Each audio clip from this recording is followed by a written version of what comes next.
देखो,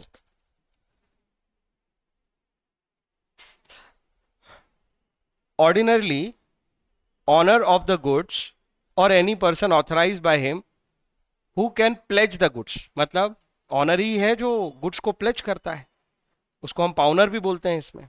but in order, यही goods pledge कर सकता है, but in order to facilitate mercantile transactions. Mercantile मतलब business transactions. Mercantile simply means business. The law has recognise certain exceptions. इस बात के कुछ एक्सेप्शन है। तो जनरल रूल क्या है? प्लेज कौन कर सकता है? गुड्स का ऑनर। कोई गुड्स मेरा है तो ही तो मैं प्लेज कर सकता हूं, पर क्या कोई गुड्स का ऑनर मैं नहीं हूं फिर भी मैं उस गुड्स को प्लेज कर सकता हूं? ये क्वेश्चन है। तो इसके लिए बिजनेस को इजी करने के लिए, बिजनेस को सपोर्ट करने के लिए, फैसिलिटेट करने के लिए लॉ मेकर्स ने कहा कि ठीक है, हम कुछ एक्सेप्शंस बनाएंगे। Even without being an owner, तुम ऑनर नहीं हो गुड्स के, फिर भी तुम उस गुड्स को प्लेज कर सकते हो। ठीक है। These exceptions are bona fide pledge. ये बोनाफाइड का बहुत इंपॉर्टेंट मीनिंग है, ये बहुत बार आएगा। और बोनाफाइड का मतलब होता है जो गुड इंटेंशन से किया जाए। Good intentions. इसको क्या हुआ? हम्म, गुड इंटेंशंस। और इसका एक अपोजिट वर्ड होता है जो बार बार आएगा, उसका नाम है मेलाफाइड। मेलाफाइड का मतलब होता है बैड इंटेंशंस। तो लॉ मेकर्स ने कहा ठीक है, विदाउट बीइंग एन ऑनर हम अलाउ करते हैं कि आप कोई गुड्स प्लेज कर सकते हो, लेकिन सबसे पहली कंडीशन तो उन्होंने लगा दी कि आपके इंटेंशंस बैड नहीं होने चाहिए, बोनाफाइड होने चाहिए, गुड इंटेंशंस होने चाहिए। इस पे एमसीक्यू बनेगा। तो exceptions are for bona fide pledge made by those person who are not actual owner of the good, but चलो ऑनर नहीं हो लेकिन कम से कम whose possession the goods have been, but in whose possession the goods have been left, मतलब जिनके position में वो goods छोड़ा गया है, मतलब आप पजेसर हो उसके। ऑनर नहीं हो that is okay, but possessor तो। एग्जांपल बताता हूं उसका। मैं एक बिजनेस करता हूं और मैंने अपना एजेंट अपॉइंट कर रखा है, क्योंकि डेली मेरे पास इतना टाइम नहीं है कि मैं सारे ट्रांजेक्शन खुद से कर सकूं। तो मैंने अपना एजेंट बनाया। एजेंट मतलब पावर ऑफ अटॉर्नी नाम का एक कॉन्ट्रैक्ट बनता है उस बंदे के साथ, अगला चैप्टर है अपना ये। और वो पर्सन मेरे बिहाफ पे जो भी एक्टिविटी करेगा उसके लिए मैं जिम्मेदार हो जाऊंगा, पर उसके पास मेरी पावर ऑफ अटॉर्नी है, मतलब मेरी परमिशन है कि वो जो भी एक्टिविटी करता है उसके लिए मैं जिम्मेदार हूं। तो इस तरह के पर्सन को हम एजेंट बोलते हैं। एजेंट को मैंने अपना गुड्स दे दिया है कि भाई इसको बेच दे, इसका रेट तू तय कर दे, और यह गुड्स बेचा हुआ माना जाएगा। ऐसा करने पे, जब हम ऐसा कर रहे होंगे तो सोचो, ऑनर तो मैं हूं गुड्स का, लेकिन एजेंट क्या है? बोनाफाइड इंटेंशन से पोजीशन में है गुड्स के। ऑनर इवन दो नहीं है, पर गुड्स का पोजीशन उसके पास है, तो वो मेरा गुड्स प्लेज भी कर सकता है। दो चीजें इंपॉर्टेंट है। पर्सन के जो पर्सन ऑनर नहीं है, कम से कम उसके पास गुड्स का पोजीशन हो। ऐसा नहीं हो कि आपके पास गुड्स का पोजीशन भी नहीं है फिर भी आप प्लेज कर सकते हो, क्या? नहीं, फिर तो ये इलीगल हो जाएगा। ठीक है। तो कट शॉर्ट करते हैं, स्टोरी सिंपल है। बिना ऑनरशिप का टाइटल हुए आप अपना गुड्स प्लेज नहीं कर सकते। जिस गुड्स को आप प्लेज करना चाहते हो उस पर आपका ऑनरशिप का टाइटल होना चाहिए। नंबर टू, क्या इसका एक्सेप्शन है? Answer is yes. Non honours भी गुड्स प्लेज कर सकते हैं। दो कंडीशन है। पहली, जो प्लेज कर रहे हो वो बोनाफाइड इंटेंशन है, उसमें कोई आपका मेलाफाइड इंटेंशन नहीं है, बैड इंटेंशन नहीं है, किसी को नुकसान पहुंचाने का इंटेंशन नहीं है। और दूसरा, आप लीगल पोजीशन में हो उस गुड्स के। जैसे मैंने कहा, पावर ऑफ अटॉर्नी देके मैंने अपना गुड्स अपने एजेंट को दे दिया कि वो जो डिसाइड करेगा उस गुड्स पे वो डिसीजन माना जाएगा और मैं उस पर बाइंड हूं। आया मुझे मेरी बात समझ में? कोई दिक्कत है इसमें तो बताओ मुझे। आगे कहानी वही आने वाली है। देखो, पहला एग्जाम्पल ही वो है जो मैं ले रहा हूं। क्या एग्जाम्पल है? Pledge by a mercantile agent. Mercantile मतलब business agent, simple. A mercantile agent who is in position of the goods और डॉक्यूमेंट ऑफ टाइटल। ऐसा एजेंट जिसके पास मैंने पेपर्स और गुड्स दे रखा है कि भाई इसको बेच दे मार्केट में। और एक जनरली क्या होता है, प्रिंसिपल एक लोअर प्राइस दे देता है, फ्लोर प्राइस बोलते हैं उसको। इससे नीचे मत बेचना, इसके ऊपर जितने में बिक जाए बेच देना, ऐसा बोल के हमने एजेंट को हैंड ओवर कर दिया है गुड्स। डॉक्यूमेंट ऑफ टाइटल भी डिलीवर कर दिया। डॉक्यूमेंट ऑफ टाइटल समझ लो, उसके ऑनरशिप डॉक्यूमेंट। जो गुड्स है उसका कोई ना कोई डॉक्यूमेंट होता है ना, ऑनर जो ऑनर के पास होना चाहिए, वो टाइटल भी मैंने उसे दे दिया है। पोजीशन दे दिया, टाइटल दे दिया, उस बंदे के पास ऑनर की कंसेंट है कि भाई वो प्लेज कर सकता है। तो इवन दो वो मर्केंटाइल एजेंट गुड्स का ऑनर नहीं है, फिर भी वो गुड्स को प्लेज कर सकता है। कहानी सिंपल है, आई होप। इसमें कोई दिक्कत हो तो बताओ। Such pledge shall be valid, ऐसी प्लेज जो है वो वैलिड रहेगी if they are made with an authority of the owner. सीधी सी बात है, कंसेंट ऑफ ऑनर पे इंपॉर्टेंट बात है यार। मैं अपनी पावर ऑफ अटॉर्नी उसको लिख के दे रहा हूं कि मेरा गुड्स या टाइटल ऑफ गुड्स उसके पास है, और वो अगर प्लेज करना चाहे तो कर सकता है। इसका मतलब है कि उसके पास मेरी कंसेंट है। फिर दूसरी बात क्या इंपॉर्टेंट है, मेरी कंसेंट होने के बावजूद उसके ऊपर एक जिम्मेदारी और है। पोजीशन तो आ गया उसके पास प्रॉपर, उसको जो भी करना है वो गुड फेथ में करना है। देखो ये वर्ड आ गया, बोनाफाइड की जगह उन्होंने नॉर्मल वर्ड यूज कर दिया। यही था बोनाफाइड का मतलब। पाउनी, पाउनी कौन होगा इस केस में? मेरा एजेंट। मेरा एजेंट ही तो पाउनी हो जाएगा, मैं तो पाउनर हूं, और मैंने डिलीवर कर दिया उसको गुड्स इस इंटेंशन से कि तू आगे प्लेज कर सकता है। Pawnee acted in good faith and had no notice. ये अच्छा, मैं इसका ना थोड़ा डायग्राम बना दूं, नहीं तो ये कंफ्यूज हो जाओगे। एक सेकंड। मैं हूं ऑनर, फिर एक है मेरा एजेंट, और एक है पाउनी। कायदे की बात तो ऑनर और पाउनी के बीच में होती है प्लेज, लेकिन लॉ मेकर्स अलाउ कर रहे हैं ऑनर की बजाय, ऑनर से एजेंट ने केवल क्या ली? कंसेंट। और एजेंट ने पाउनी को क्या डिलीवर कर दिया? गुड्स। क्या कर दिया? प्लेज। तो प्लेज किसके बीच में हो रही है? एजेंट और पाउनी के बीच में। Agent being a non owner pledge कर पा रहा है क्योंकि उसके पास ऑनर की क्या है? कंसेंट। एक एग्जांपल इस केस का, ये जो पर्सन है एजेंट, ये मर्केंटाइल एजेंट है तुम्हारा। तो जनरली मर्केंटाइल एजेंट के पास तुम अपने गुड्स रखते हो, उसे पावर ऑफ अटॉर्नी देके रखते हो कि वो डिसीजन ले सकता है गुड्स से रिलेटेड। कोई डाउट है, समस्या है तो बताओ। पक्का? आगे चलते हैं।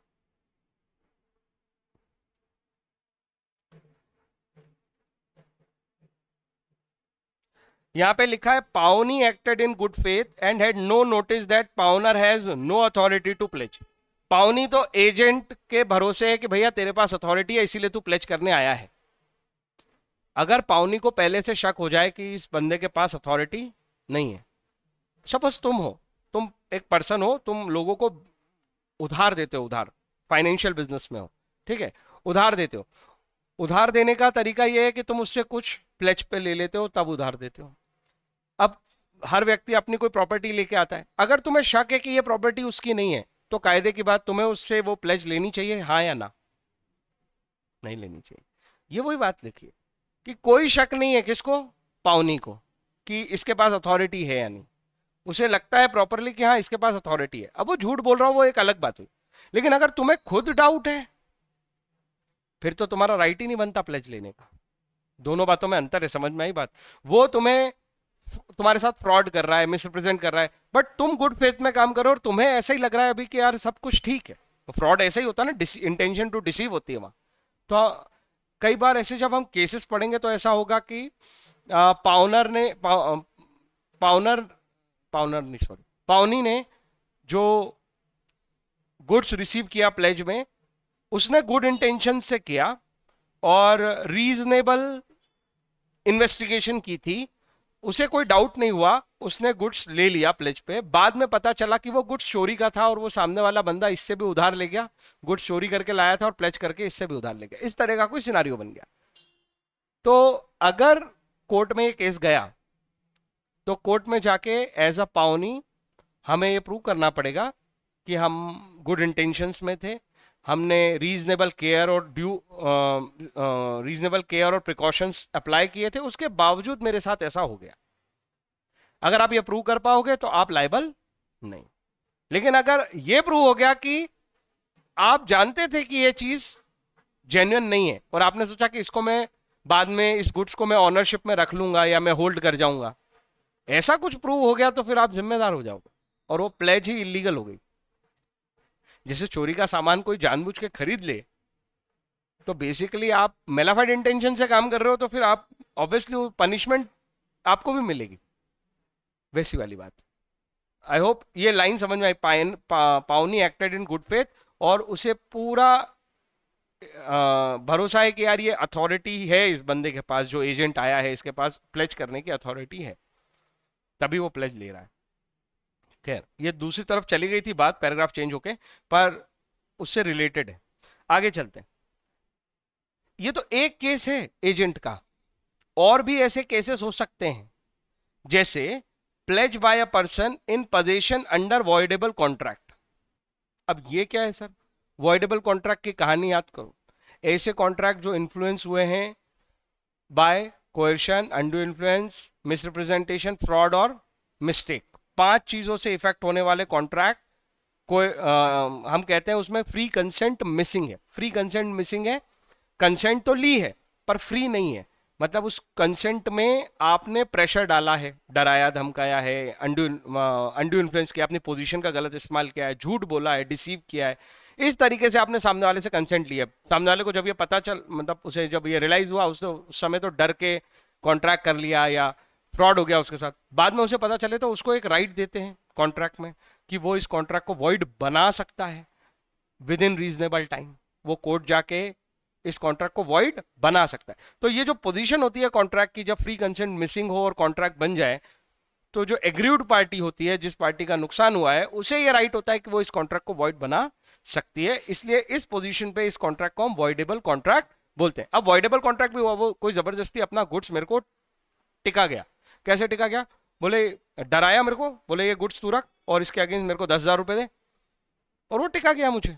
या फ्रॉड करके टिका दिया उसने, डराया नहीं तो, या अंडू इन्फ्लुएंस लगा दिया, मतलब अपनी पोजीशन का गलत इस्तेमाल करके उसने मुझे गुड्स दे दिया। अब वो गुड्स मैं रखना नहीं चाहता फ्यूचर में, मैं इसे वॉइडेबल करूंगा, कोर्ट जाऊंगा, मुझे प्रूव करना पड़ेगा कि हाँ मेरे साथ ये हुआ है ना? तो तब तक तो गुड्स मेरे पोजीशन में है और लॉफुल पोजीशन में। कोई इलीगल तरीके से मैं कहीं से गुड्स लाया हूं क्या? उल्टा मेरे साथ कुछ गड़बड़ हुई है, पर गुड्स जो मेरे पास है वो तो लॉफुल है। अभी मैं थोड़े दिन के लिए, मुझे पैसों की जरूरत है, तो क्या मैं इस गुड्स को प्लेज कर सकता हूं? तो आंसर इज यस। तो अंडर वॉइडेबल कॉन्ट्रैक्ट अगर तुम्हारे पोजीशन में कुछ गुड्स आ गया है तो पोजीशन वाली कंडीशन पूरी हो गई। 2 कंडीशन थी, मेरे इंटेंशन मेलाफाइड नहीं है, बोनाफाइड है।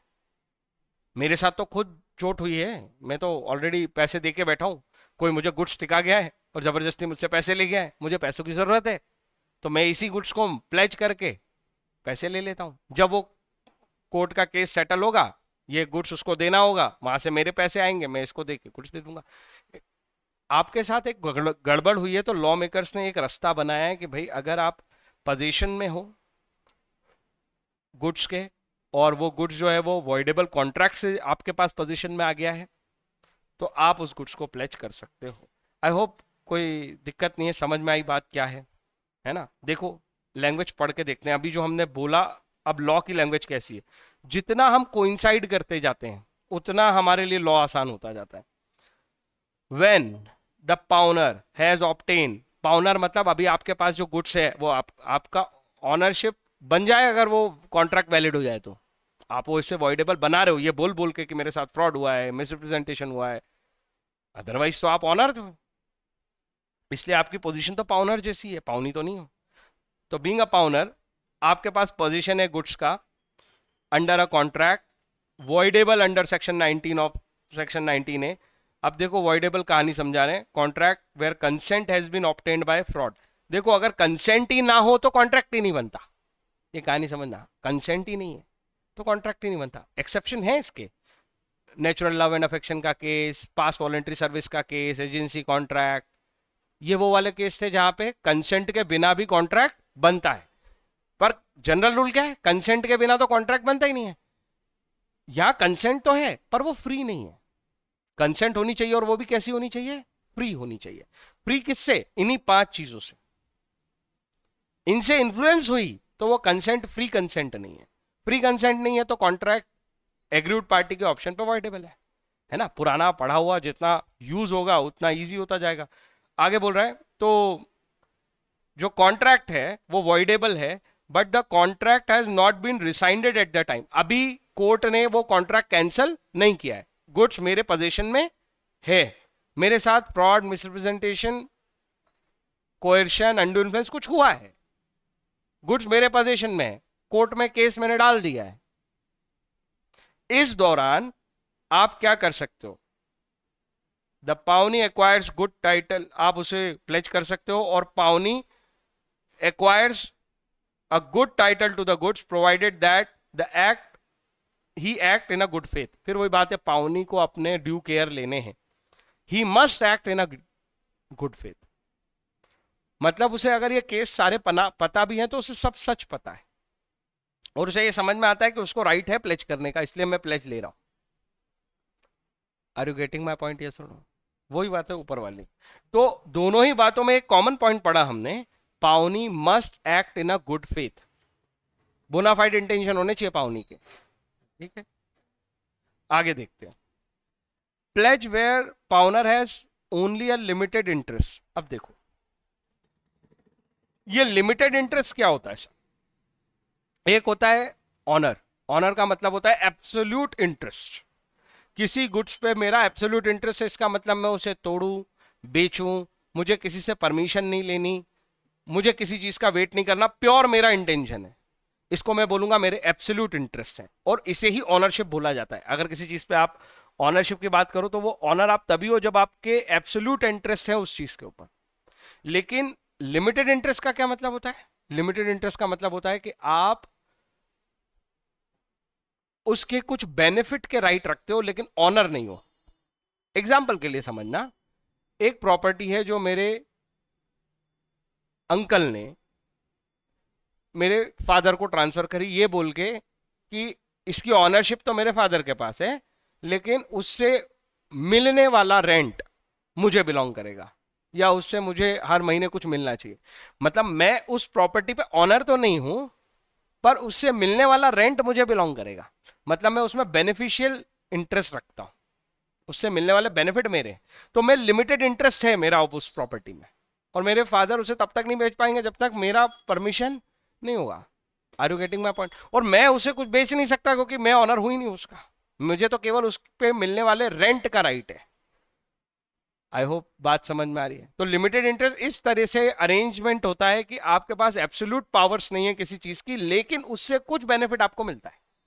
अब जरा इसको सिंक करके देखते हैं कि यहाँ क्या लिखा है। एक एग्जाम्पल पढ़ते हैं फिर अपन प्रोविजन पाएंगे। नीचे देखो एग्जाम्पल दिया है, mister x finds a defective mobile phone lying on the road. अब देखना, ये finder of the goods case जैसा शुरू हुआ, बोला एक मोबाइल है वो डिफेक्टिव है, मतलब वो खराब है।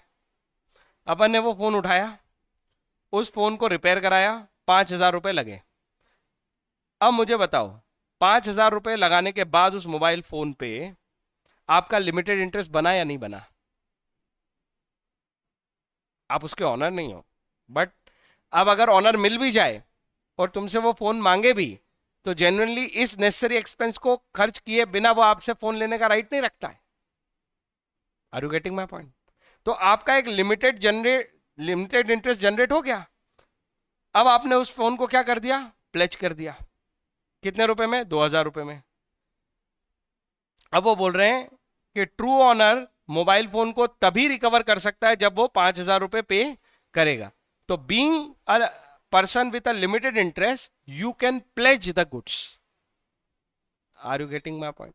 लेकिन जैसे वो आपको 5,000 रुपए पे करेगा, फिर आप वो प्लेज को आपको कैंसिल करके देना पड़ेगा उसे, ऑब्वियस बात। ठीक है, एक और एग्जांपल देखते हैं।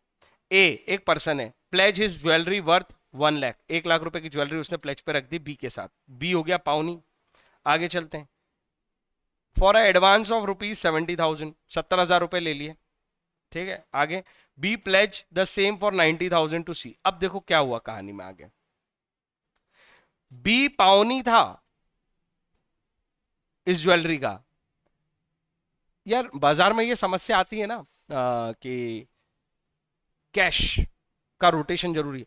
मैं जैसे हम उधार दे देते हैं, मैं किसी को अपना गुड्स उधार पे बेचूं, तो उधार पे बेचूंगा तो यार मेरे पास कैश कैसे आएगा?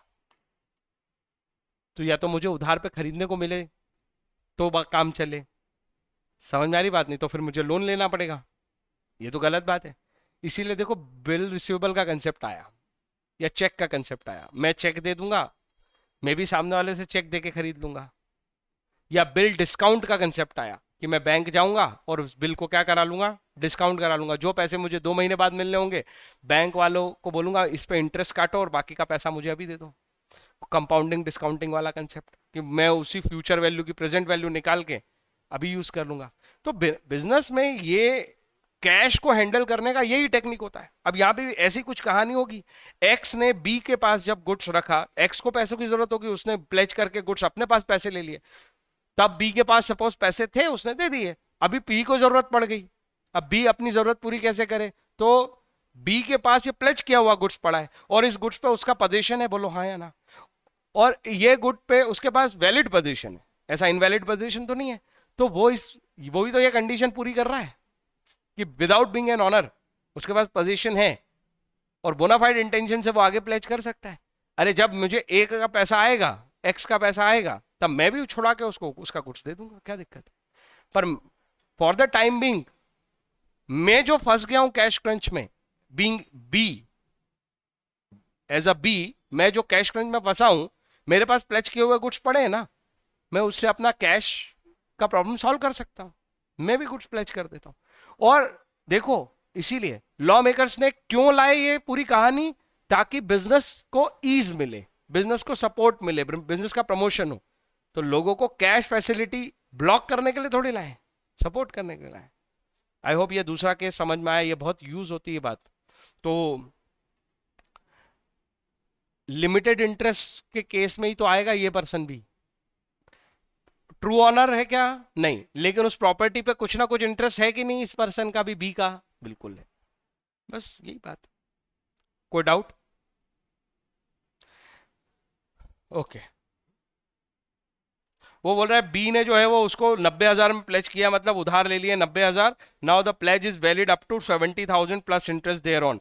लेकिन प्लेज जो है वो वैलिड कितने तक होगी? केवल 70,000 तक। बोलो क्यों? क्योंकि उसका राइट केवल कितना है उस गुड्स पे, बाकी 20 तुम जानो।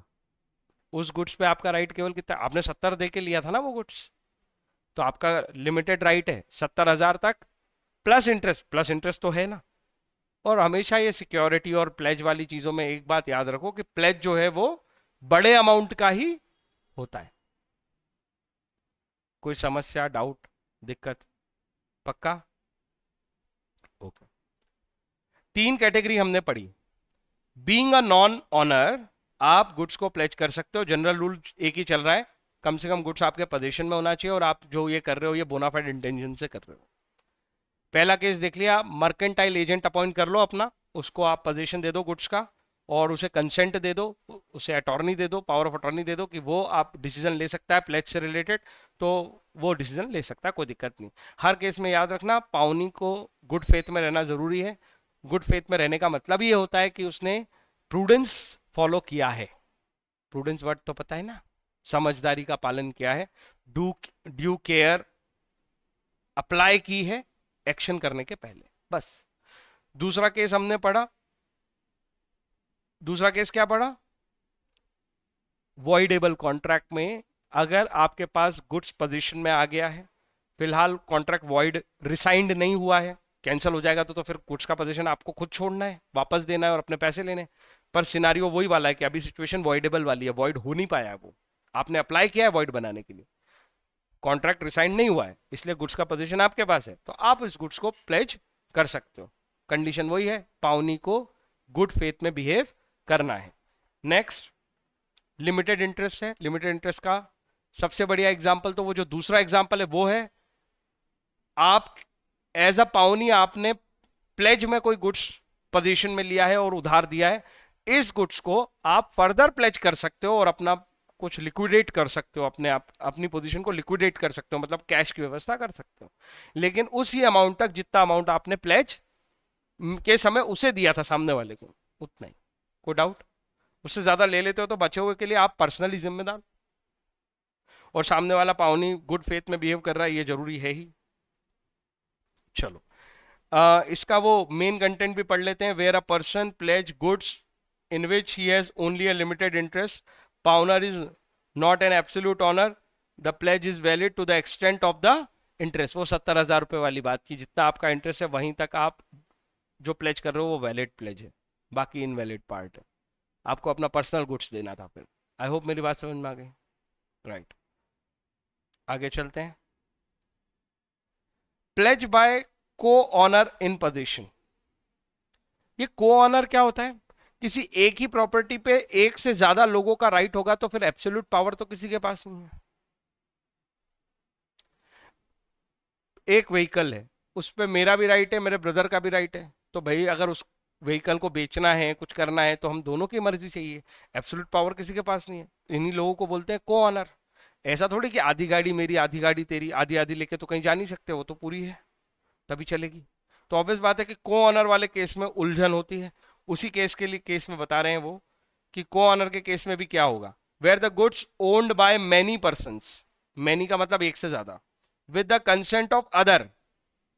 तो मेरे भाई की कंसेंट है मुझे कि मैं प्लेज कर सकता हूं, उस कंसेंट को लेके मैंने प्लेज किया है तो वैलिड प्लेज है, even though I am not an absolute owner. The goods are left in the position of one of the co owner. किसी एक के पोजीशन में फिलहाल है, ऑनर तो उस गुड्स के मल्टीपल है, पर पोजीशन किसी एक के पास है, वैलिड पोजीशन है, कंसेंट के साथ पोजीशन है। सच अ को ऑनर, तो उस तरह का ऑनर जिसके पास पोजीशन है, मे मेक, वो कर सकता है वैलिड प्लेज। आई होप मेरी बात समझ में आई। कोई दिक्कत है तो बताओ। Last case, pledge by seller और बायर इन पोजीशन। अब यह बहुत मजेदार केस है। पहले एग्जांपल पढ़ते हैं। A buys a cycle from B. A ने खरीद ली है साइकिल, किससे? बी से। फिर क्या होता है, वो साइकिल ले जा नहीं पाता, वो बोलता है यार तुम्हारी दुकान पे ही रहने दो, but leaves the cycle with the seller. खरीद ली है पर ले नहीं गया है, कहां छोड़ गया है वो? सेलर के पास। अब कायदे से ऑनर कौन है? ए, जिसने साइकिल खरीद ली है, भाई टाइटल तो उसका है, पर पोजीशन में किसके है? क्या वो इनवैलिड तरीका है पोजीशन का? वो खुद रिक्वेस्ट करके छोड़ के गया है कि भैया ये रखो, पोजीशन भी वैलिड है बी के पास। आगे देखो, B then pledge the cycle with C. Position valid था, बी ने उस साइकिल को प्लेज कर दिया सी के साथ, और सी कुछ नहीं जानता है ऐसी कहानी के बारे में कि ये साइकिल बिक चुकी है और इसका जो पोजीशन मेरे पास आया है, ये तो भाई ये कंसेंट वंसेंट तो है ही नहीं एक ही। गलत है ना ये बात, कि सही लग रही है तुम्हें? तुम किसी दुकान पे भरोसे पे अपना सामान छोड़ाओ और वो प्लेज कर दे खरीदने को, ये तो गलत है ना। मेरी कंसेंट लेता वो बोलता कि भैया ये सामान लेके छोड़ के जा रहा हूँ, मैं नहीं संभाल पाऊंगा, मैं प्लेज कर दूंगा, अगर आप बोले हाँ ठीक है कर देना यार, मैं तो 8 दिन बाद ही आऊंगा, तो 8 दिन की ऐसी कुछ बात हो जाती, फिर वो प्लेज करता, बता के करता सामने वाले को सारी बातें कि 8 दिन के लिए प्लेज कर सकता हूँ मैक्सिमम, वो आएगा 8 दिन बाद सामान लेने, मेरे पास जगह नहीं है रखने की, तुम प्लेज पे रख लो, मेरे को कैश भी मिल जाएगा, तुम 8 दिन रखो इसको, मेरे उधारी चुका। तो ये सब चीजें क्लैरिटी के साथ होती, कंसेंट के साथ होती, वैलिड पोजीशन होता, गुड फेथ में होता तो ठीक था। ये तो मेलाफाइड इंटेंशन समझ में आ रही है। सी को पता ही नहीं है कि जो गुड्स है वो सेल हो चुका है ए को, लेकिन वो बेचारा वैलिड, मतलब वो एक्टेड इन गुड फेथ, उसने पता करने की कोशिश की, और ऐसे कुछ एविडेंस मिलना मुश्किल है। देखो ऐसे केस में वो किसी साइकिल की दुकान है यार, वो सेलर है साइकिल का, वो कोई मुझे साइकिल देके प्लेज पे जा रहा है, मैंने थोड़ा बहुत पता किया, पूछा, उसने मुझसे झूठ बोला, वॉटेवर, तो मैंने गुड फेथ में एक्ट करके प्लेज ले ली, तो क्या मैं गलत हो गया? तो ये वैलिड प्लेज हो जाएगी मेरे एंगल से, at least for the part of pawnee, ये गलत नहीं होगी। वर्ड साफ लिखा है एक्टेड इन गुड फेथ, लेकिन अगर मेरे को ये सारी कहानी के बारे में पता होता और मुझे पता होता कि सामने वाले की कंसेंट नहीं है और ये साइकिल बिक चुकी है एक, फिर भी ये मुझे प्लेज करके जा रहा है, ऐसा सब पता होता फिर मैं ले लेता इस साइकिल को प्लेज पे, तो फिर ये गलत होता। आई होप मेरी बात समझ में। आगे देख, वो कंसेप्ट पढ़ लेते हैं। A seller in whose position, seller के पोजीशन में है, सेलर बोल रहे हैं मतलब वो सेल कर चुका है गुड्स को। A seller in whose position the goods have been left after sale, और a buyer who with the consent of the seller obtain the possession of goods before sale। ये भी एक कहानी ऐसी है ना, उल्टी वाली कहानी। मैं साइकिल ले आया, मैंने बोला यार इसका मैं इसे खरीद लूंगा, पर पैसे कल दूंगा, बिल भी कल बनाना, अभी मैं साइकिल लेके जा रहा हूं। ये क्या हुआ, उसकी कंसेंट से पोजीशन लेके चला गया और सेल कल होगी, मतलब prior to sale position buyer के पास आ गया, या after the sale position seller के पास रह गया। उसी कहानी में ये कंफ्यूजन शुरू होंगे। अरे क्या कंफ्यूजन है, जो ऑनर है उसके पास गुड्स नहीं है, पोजीशन किसी और के पास है। अरे बिफोर सेल ऑनर तो वो बंदा है जो बेचेगा, अभी तो वही ऑनर है, पर पोजीशन मेरे पास आ गया है। या फिर जब खरीद ही ली है मैंने पर छोड़ दिए वहीं उसकी दुकान पे, तो ऑनर मैं हो गया हूं पर पोजीशन उसके पास है। और हम केस वही पढ़ रहे हैं कि without being an owner, being a non owner, क्या प्लेज हो सकता है। अगर पोजीशन वैलिड तरीके से लिया गया है और सामने वाला एक्टेड इन गुड फेथ है, पावनी, तो प्लेज हो सकता है। अरे बाद में किसी ने कुछ गलत किया होगा तो उसको कोर्ट सजा देगा, बट पावनी गलत नहीं होना चाहिए। आई होप मेरी बात समझ में आ रही है। वही बातें लिखी है कि ऐसे सिनारियों में obtain position of the good before sale can make a valid pledges, तो ऐसे वैलिड प्लेज बनेंगी provided the pawnee acted in good. जब भी ये वर्ड आता है ना प्रोवाइडेड, बड़ा इंटरेस्टिंग वर्ड है। प्रोवाइडेड मतलब होता है सब्जेक्ट टू, प्रोवाइडेड जहां भी लिखा हो उसका मतलब क्या होता है, सब्जेक्ट टू। मतलब हम कह रहे हैं कि ये वैलिड प्लेज है बशर्ते, हिंदी में वो उर्दू में बोले तो सशर्त, है ना, सब्जेक्ट टू प्रोवाइडेड। इनको ध्यान से पढ़ा करो। तो प्रोवाइडेड मतलब कंडीशन अटैच, कंडीशन अप्लाई।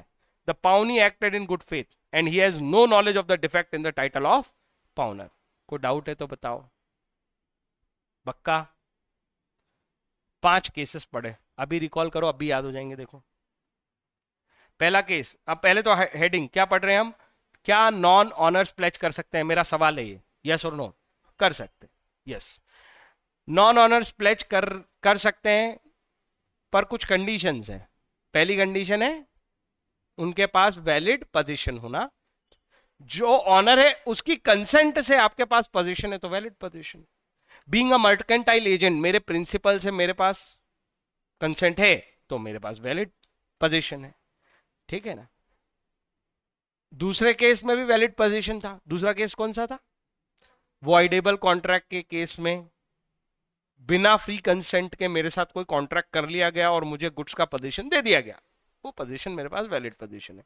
तीसरा केस लिमिटेड इंटरेस्ट वाला केस, वहां पे भी जो मेरे पास जो मेरे साथ बाकी के लोग जो इंटरेस्ट रखते हैं, तो मेरे पास उसका जो इंटरेस्ट, उसके वो जो प्रॉपर्टी है या जो गुड्स है वो कंसेंट से है। वो वाला केस ही देखा था हमने कि हमें कोई प्लेज में गुड्स मिला है, उसे हम फर्दर प्लेज कर सकते हैं, लिमिटेड इंटरेस्ट है उसमें मेरा। वो वाला केस देखा था कि मैंने किसी का खराब मोबाइल सुधरवा दिया, पड़ा हुआ मिला, तो भाई जब तक वो मेरे पैसे नहीं देगा तब तक मेरे पास उस मोबाइल के ऊपर लिमिटेड इंटरेस्ट है और मैं प्लेज कर सकता हूं। तीसरा केस देखा को ऑनर, तीसरा नहीं चौथा हो गया, चौथा केस देखा को ऑनर, और पांचवा केस देखा अभी बायर सेलर। बायर सेलर में सेल होने के बाद पोजीशन सेलर के पास पड़ा हो, जबकि ऑनर हो गया बायर, और सेल होने के पहले पोजीशन बायर ले गया हो पर सेल अभी हुआ नहीं है। ऐसे केसेस में ये इंपॉर्टेंट बात है कि पाउनी ने गुड फेथ में एक्ट किया है तो प्लेज वैलिड है, उसको इस डिफेक्ट के बारे में पता नहीं है। अब वो सब कंसेंट से होगा तो फिर डिफेक्ट भी नहीं है। डिफेक्ट तब है जब सेलर सेल कर चुका है, बायर उसके पास पोजीशन छोड़ गया था, बिना बायर की कंसेंट के वो प्लेज कर रहा है, तो ये डिफेक्ट है। पर पाउनी को इस डिफेक्ट के बारे में कोई अंदाजा नहीं है, उसने गुड फेथ में एक्ट किया है। He does not have the knowledge of the defect in the title. अरे ऐसी लाइन आ जाती है, कोई समस्या है कि 5 केस कठिन हो तो बता दो मुझे। मैंने बोला था इसका डिस्टिंक्शन पढ़ने के लिए, क्या तुमने पढ़ा? ठीक, ओके।